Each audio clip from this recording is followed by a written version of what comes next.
peringatan buat semuanya. Kalau Anda ingin mendapatkan sesuatu, jangan lupa, jangan sampai dengan ketamaan. Kalau kita mencari dunia dengan tamak, banyak terbohongi nanti. Kan banyak orang, keuntungan begini, habislah duit, hilang, tinggal tangis. Beberapa waktu yang lalu di Cirebon sudah kami ingatkan, ada orang kalau kamu nitipkan uang begini setiap bulan dapat berapa persen, dibilang jangan, malah nempelin mobil-mobil jamaah Al-Bahjah, nyungseplah. Karena mendahului Allah, segala cara yang tidak benar itu akan mengakibatkan ketidakbaikan. Lah Bitcoin itu kalau kita cermati sumbernya dari mana? Anda tahu sumbernya? Siapa yang membuat? Itu perorangan atau organisasi? Coba ditanya saja bingung. Karena adalah pakai sama. Kemudian muncul dari negeri yang kapitalis sana. Kemudian satu, yang kedua adalah sesuatu yang tidak jelas, hanya angka-angka saja, bukan seperti uang yang bisa dipegang dan seterusnya. Kemudian tidak ada pelindung dari negara. Jika ada apa-apa bisa diselesaikan urusannya. Coba kalau Anda punya masalah gimana menyelesaikannya? Kalau ada uang palsu hari ini beres, tangkap polisi nanti uang palsu. Tapi kalau dengan ini belum lagi kemungkinan akan dibobol programnya itu oleh orang-orang sehingga nanti bisa habis nilainya, bisa saja semuanya.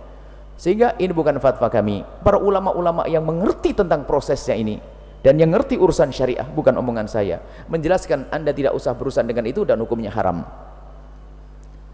Kalau Anda memaksa, jangan nunggu Anda menangis suatu ketika nanti. Itulah kalau dagang jualan teh saja, kalau asetnya jual teh kalau sehari itu bisa laku 1000 bungkus, kan sudah dapat duit banyak itu. Jadi Anda tidak usah berurusan dengan hal-hal yang demikian itu. Kalau ternyata uang Anda kebobol oleh kan ada istilah programmer dan sebagainya, hacker atau segala macam istilah-istilah. Jadi kalau kita baca dari petuah para ulama, ini tidak ada pendominnya, penjaminnya negara mana. Kalau ada apa-apa siapa yang bakal menyelesaikannya. Ini lintas negara, tidak ada pelindung yang khusus. Dan itu hanya faktor kepercayaan saja. Kalau ternyata suatu ketika orang pada nggak percaya, nggak ada nilainya semuanya, uang yang kita titipkan hilang semuanya. Karena apa? Dia akan semakin terangkat hanya karena kepercayaan orang saja. Dan kita tidak saling mengerti orang transaksi di mana. Ini bicara tentang ini saja. Belum lagi bicara tentang transaksi nilai itu ada caranya yang khusus. Misalnya ada taqabud, saling menerima, nanti ada hulul. Transaksinya adalah ini adalah bab lain. Dari sini saja para ulama sudah menyimpulkan Anda tidak usah berurusan dengan Bitcoin, tidak usah urusan dengan yang demikian itu. Sudah Anda jualan di pasar, jual kain, jual sambal, jual itu indah, itu sudah. Tidak usah macam-macam, ya. Biasanya ini orang yang sok gaya teknologi canggih, semuanya pakai main. Kalau tidak ikut-ikutan ketinggalan zaman dan sebagainya. Sudah banyak kehancuran-kehancuran melalui program-program yang tidak jelas. Dan di situ juga ada horor, ada ketidakjelasan tentang jual beli apa sih di situ. Kalau saya jual beli beras, kelihatan berasnya. Kalau saya beli burung, burungnya ada di sangkar. Kalau burung lepas di awang-awang, nggak boleh dijual belikan. Saya jual ikan di laut sana, ada, tidak jelas. Sehingga dilarang oleh baginda Nabi menjual kambing yang masih ada di dalam perut. Kenapa? Takut kamu tertipu nanti. Jual tanaman yang masih mau tumbuh buahnya, nggak boleh. Takut ada ketertipuan di sini. Dihindari. Pendidikan dalam Islam itu jangan sampai ada yang tertipu. Sebab tipu menipu itu menjadikan sebab permusuhan dan kebencian.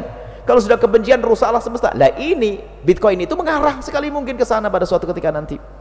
Jauhi, tidak usah macam-macam sudah ya.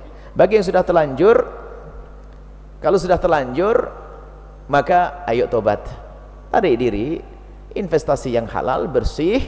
Sebab gini loh ya, dalam berinvestasi pun Anda harus mengerti investasi di bidang apa, kemudian akan diputar di dalam hal apa keuangan tersebut. Ini kita harus mengerti, bukan invest di mana saja. Kita harus ngerti ini usahanya halal haram atau tidak. Sampai di sana nanti kalau kita bahas. Apalagi kalau ke ujungnya sana adalah kapitalis, negeri yang kafir sana, dan tidak jelas orangnya pun tidak apa. Apakah dia seorang presiden atau seorang apa? Enggak jelas, tidak. Saya baca itu enggak jelas. Intinya bahwasanya Anda tidak usah berurusan dengan yang demikian itu.